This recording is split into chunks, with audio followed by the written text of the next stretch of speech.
You may know today's guest as Mark Cohen or Charlie Brown or maybe even Daryl Coopersmith. Right now, he's back on Broadway playing Lucas, friend of Beth, Liz, and Idina Menzel in the new musical If Then. Please welcome Anthony Rapp. Hello, Paul. How are you? I'm pretty well, So happy you're here. Thank you. Now, first of all, you just recorded the If Then album, which I know a lot of people watching this are like dying to get their hands on it. So is it going to be amazing? I think it's going to be amazing. I mean, I'm inside this thing. I love it. We've been working on it for 2.5 years. Yeah. I've always loved it. It's always moved me. And, and the audiences, by and large, seem to be having the same experience. Yeah. So, yeah. And the guy who is producing it with Tom Kitt and David Stone is Steve Epstein, who did the Once recording, which I think sounds Great album. wonderful. Yeah. So, and I'm a big snob about how music sounds. Well, congratulations. You're in a brand new, original Broadway musical. Yeah. I always like to stress the original thing. I know. It's like we're the dinosaur. And Yeah. It's crazy. It is crazy. I mean, like you see so many musicals that are on the video shelf, and then there's something like If Then. I understand that because it's hard to do musical. It's Right. just not easy. Right. And so, one benefit that they have from doing adaptations is that the storytelling structure is more or less done for Right. them, and then the rest of it is there's still a lot to figure out. Right. Like, how do you make it musicalized and all that stuff? But Right.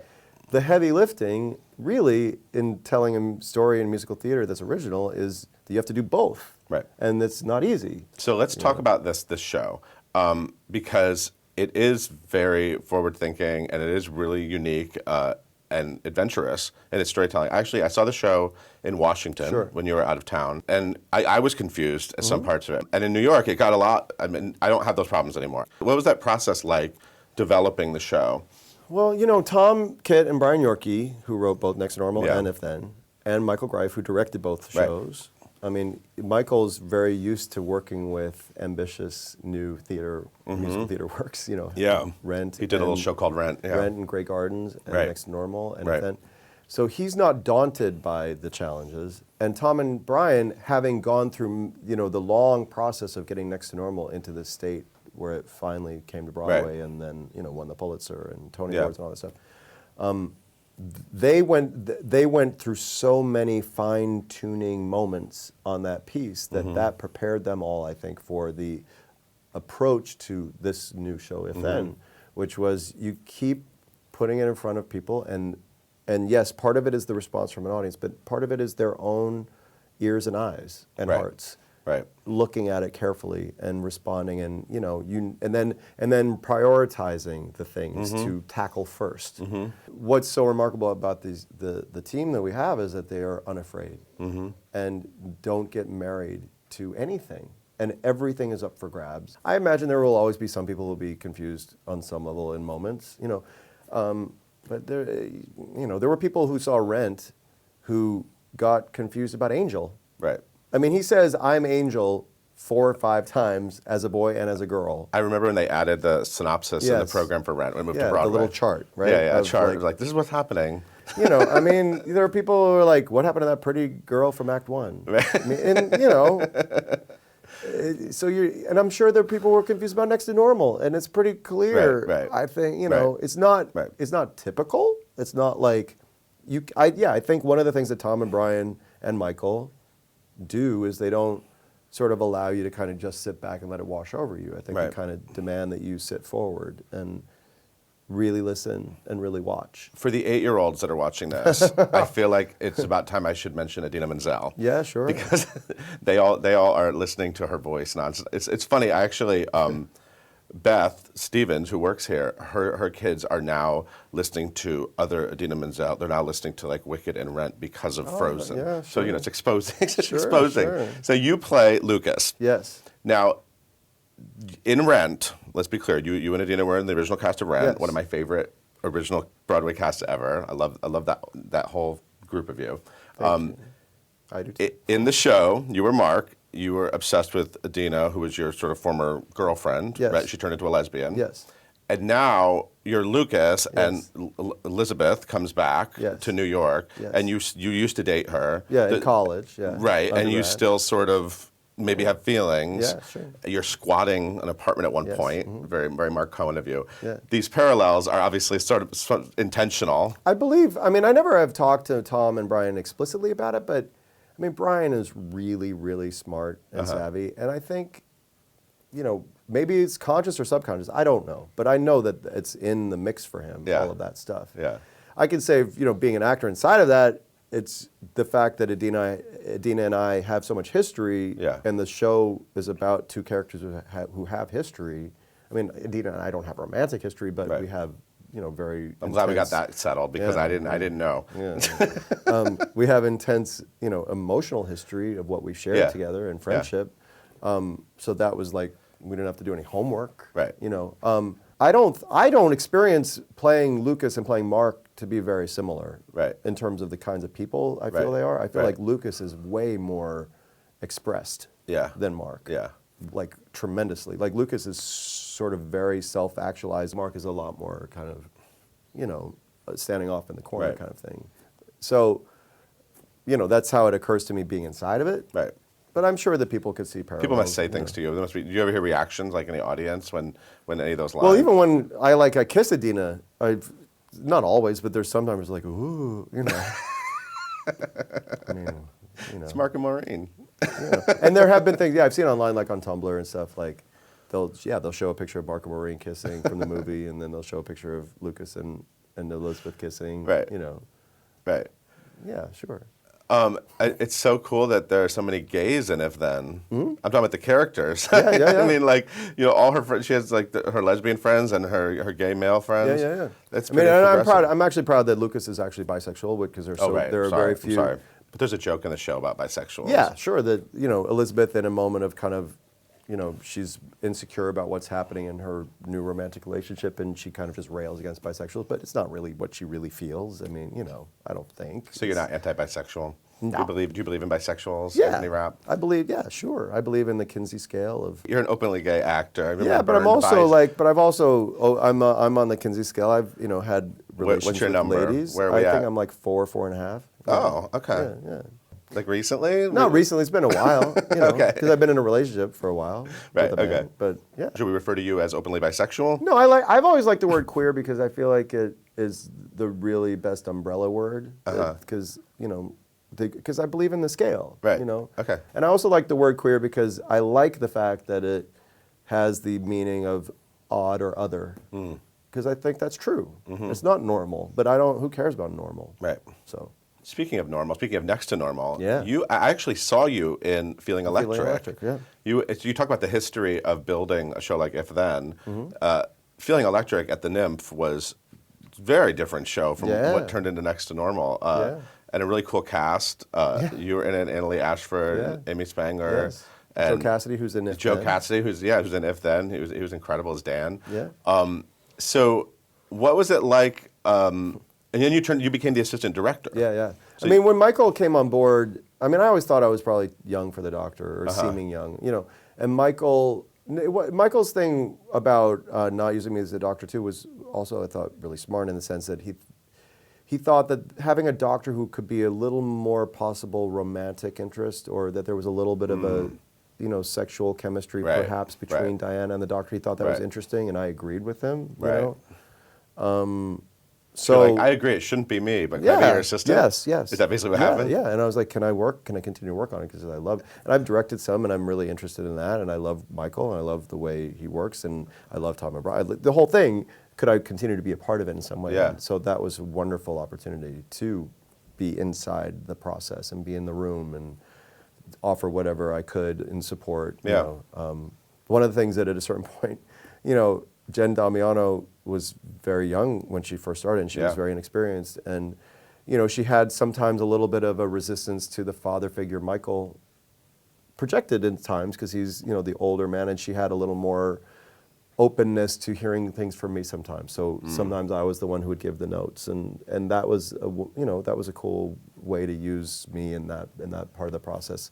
And then that as she got more and more comfortable, because she would listen to Mark seasoned, Cohen. She would listen to Mark. Yeah, I think on a certain level, and Michael's really smart, and he recognized that, that she could sometimes get a little more walled up around, the parent figure. And, I didn't come across that way to her. So.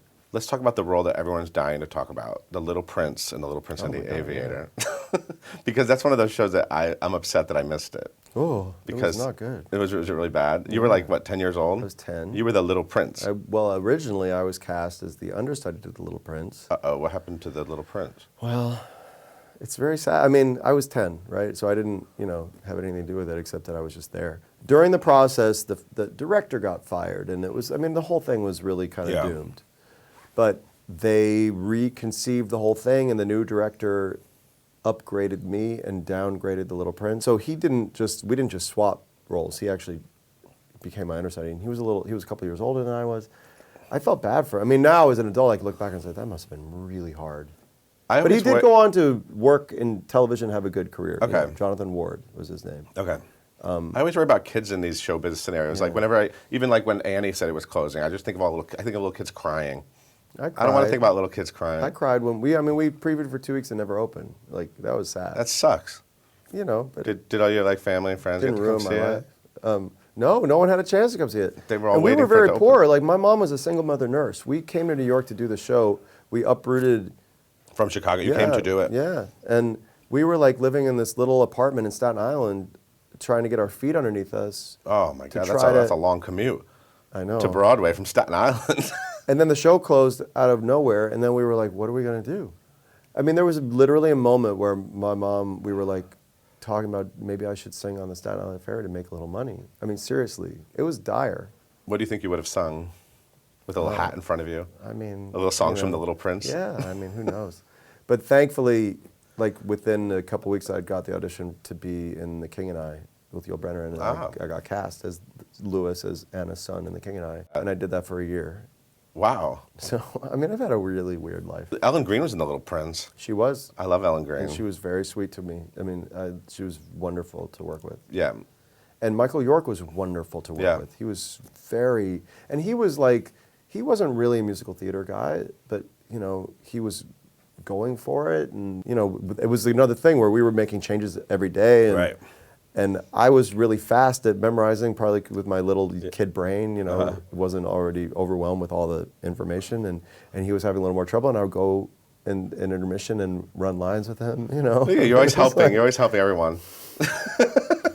Did you have a good bootleg of that musical? There is some kind of something that exists, but I don't really want to. I mean, I'm always amazed at when there's bootlegs from back then, because I always picture the big camcorders being being snuck into the theater. Yeah, I mean, I don't know how they did it. Now it could be like a Google Glass, but back then it was somehow hiding this huge.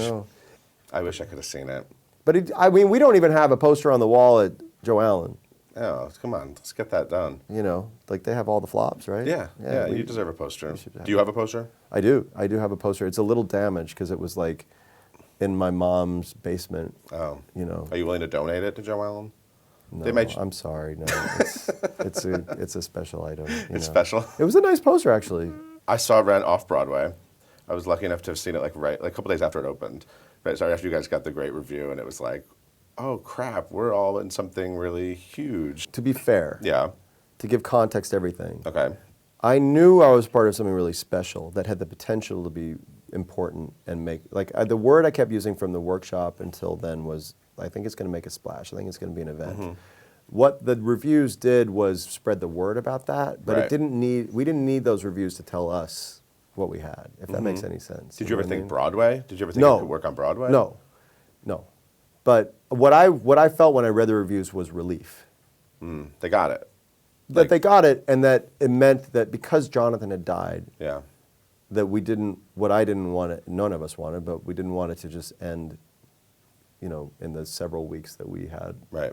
And we knew that there were producers attached to move it. Right. What we thought it was going to be off Broadway.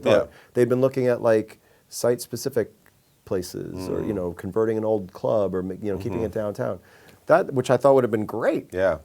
But then a couple weeks, and it exploded in such a crazy way, and Vanity Fair was coming to the theater to shoot. Right. It was so nuts for an off-Broadway thing. And this is now the media machine is sort of, it has its own engine in a way that we were sort of at the beginning of all that for theater. Yeah, absolutely. And it was really when the internet was just starting to kind of explode in the way that it exploded. So, we couldn't have predicted the sort of zeitgeist thing that happened, But then when it was announced that we would go to Broadway, I was like, okay, yeah, sure, why not? And we were, of course, really excited. Right. And then, but looking back, it's like, it's sort of like physics. If you crack a dam open, the water rushes through. And I feel like we filled a void. And the water rushed through because there was nothing like it. And people, I think, were sort of hungry for an experience that felt authentic, and not just spectacle. I'm going to share a fun fact with you.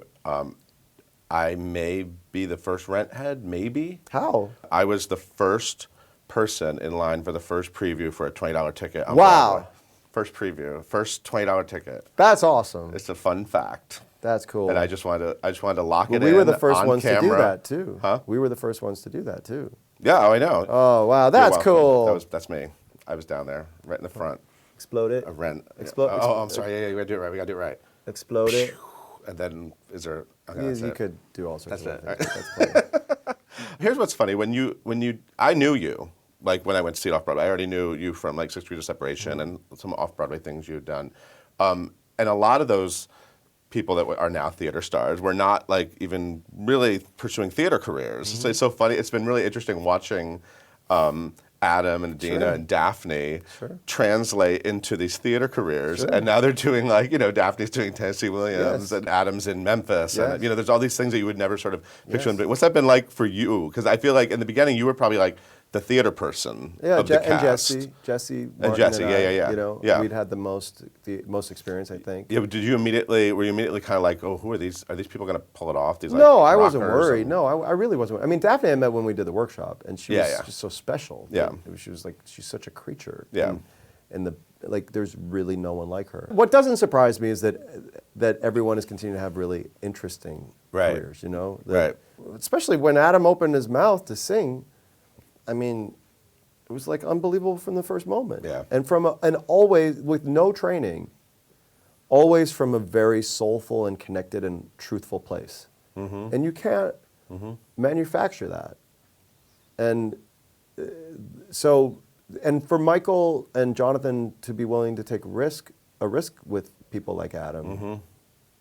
And and Adina had some training. She'd gone to NYU, but still wasn't really pursuing it in the way that she was really pursuing her music stuff. Right. We went to see her in a concert, this little gig downtown, and there were maybe 10 people in the room, and we were like, she's unbelievable. Right. And I was not surprised at all when she became a superstar. You know what I mean? It's like that's. Well, what's it been like just over the last few months watching what happened to her? I mean, even from like the out-of-town run in D.C. to now. I know. I mean, Frozen was just opening when you guys were finishing. She had a screening for us in D.C. where she arranged. She got Disney to arrange a local theater to just open up one of their screening rooms for us to see the movie. Yeah. And it was before it opened, and she was like, "Well, we hope it's going to do well." I mean, and it was really fun. We had a blast, but you could never know. I mean, you got a sense it was really good, and I'm sure it was going to do well because it's Disney. But then it just caught fire in a whole other way. Yeah. And it's kind of like alchemy, it's like magic that suddenly it's the highest. Well, she is a witch. Yeah, it's true. And she pursued a music career, so she thought that if she ever had a chance to have a top 10 hit, it would be one of her rock or pop songs. Right. And it turned out to be essentially a musical theater song, which kind of is funny. Right. She's really proud, and she's thrilled, of course. It's a big deal. Yeah. But it's also like, okay, you never know. One thing I wanted to ask you about the original Rent cast. When Adam was here, he randomly decided to confess that he used to sleep with Daphne. And of course, we all know Adina and Tay were hooking up. So who were you hooking up with? Honestly, no one. Really, no one. No one? You were just... I swear. Really? Yeah. No. Nothing? No dirt? No, I don't. During all that time of all the fandom and craziness and how much we were all going through, I was in a relationship. Right. You could have just been lining up musical theater boy fans. Maybe. I mean, I don't know. I was I'm a nerd though, so I don't know. Are you really a nerd? I'm a nerd. Like, what's the nerdiest thing about your life right now? I'm a big video game. Really? Like, oh yeah. what are like some of your go-to games? Well, I loved the Batman games. The Arkham games were amazing. Oh, okay. Yeah. I like the Assassin's Creed games, but I wish they were a little better overall. There's some things that are a little wonky, but they're really cool in many ways. The Portal games. Do you know anything about video games? I know some of them. The Portal games are perfect. Okay. Because they're puzzle games, but they have incredible writing. If Then could be a video game. Yeah, well, it shares themes with one of my other favorite games, BioShock Infinite, of like parallel universes. BioShock Infinite. BioShock And Infinite. If Then have a similar. They Didn't know share the this. themes of parallel lives, Okay, timelines, and how one choice in one life can drastically alter Right. the way that all sorts of ripple effects. It's all based on a video game. Well, sure, you heard it here first. Your book, Without You, is a really beautiful book. Thank you. I read it when it first came out. How long ago was that? 2006. Okay. It's been a long time. And then you did a show, but did you do the show in New York? Only as part of NYMF so far, Okay. New York Musical Theater Okay. Festival. Do you still want to do it? I really do. Okay. I actually, in the months leading up to If Then, I had done it in the Edinburgh Fringe Festival, and then September of 13 followed right up with the run at the Chocolate Factory in London. Okay. And then David Mervish from Toronto saw it there and brought it to a theater in Toronto, and it did a wonderful run there. And then we were hoping to get to do it in New York soon after that, but then If Then, which had been sort of percolating, but we Okay. didn't know exactly when it was going to happen, Okay. that those dates settled in. And so then I was like, well, I can't, so the hope and goal is to do it in New York after I'm done with If Then, whenever that is. Good. I'm glad to hear that. Well, you'll be locked into If Then for a while. So I hope so. I mean, So- yeah, at least a year. I mean, yeah, and it's doing really well. yes, The audience is going crazy. yes. And I'm really especially excited. I'm certainly excited for all of us, but, Jen Colella has had a series of very short-lived shows. So you're just And excited for Jen Colella? I'm really, honestly, We're doing it for Jen. really, the first nights we're running in the previews and our houses are full, and she's like, I've never experienced this. Wow. And Yeah. that's amazing. And of course it's a nice feeling when, just emotionally when an audience is cheering, but there's also literally a physical feeling of it, because, sound is physical. Mm-hmm. And to know that she's really for the first time getting hit with that it's been incredible for her, and it's been incredible to be a part of that on her behalf. That's so sweet. I do like my Jen Colella. Yes, you're smart. And I love that she used to have a phantom tattoo on her arm. You know this, right? No. Oh, this is so awesome. When she came to New York for Urban Cowboy, she had a phantom mask No. on her arm, and she got it turned into a star for Urban Cowboy. She covered it over. That's hilarious. It's the best. I have to tease her about this. Thank you You're welcome. Thank you for material, for teasing. Oh, goodness. Well, everyone needs to check out If Then, if you can get a ticket, at the Richard Rogers Theater. And I'm looking forward to this album. Yeah. I need that album really June quickly. 3rd. So let's try it. Oh, June 3rd? June 3rd, street date. Dropping on June 3rd, featuring chart-topping sensation Idina Menzel. I know, right? It's crazy. Thank you so much for coming in. Thank you. Thank you for watching. We'll see you next time.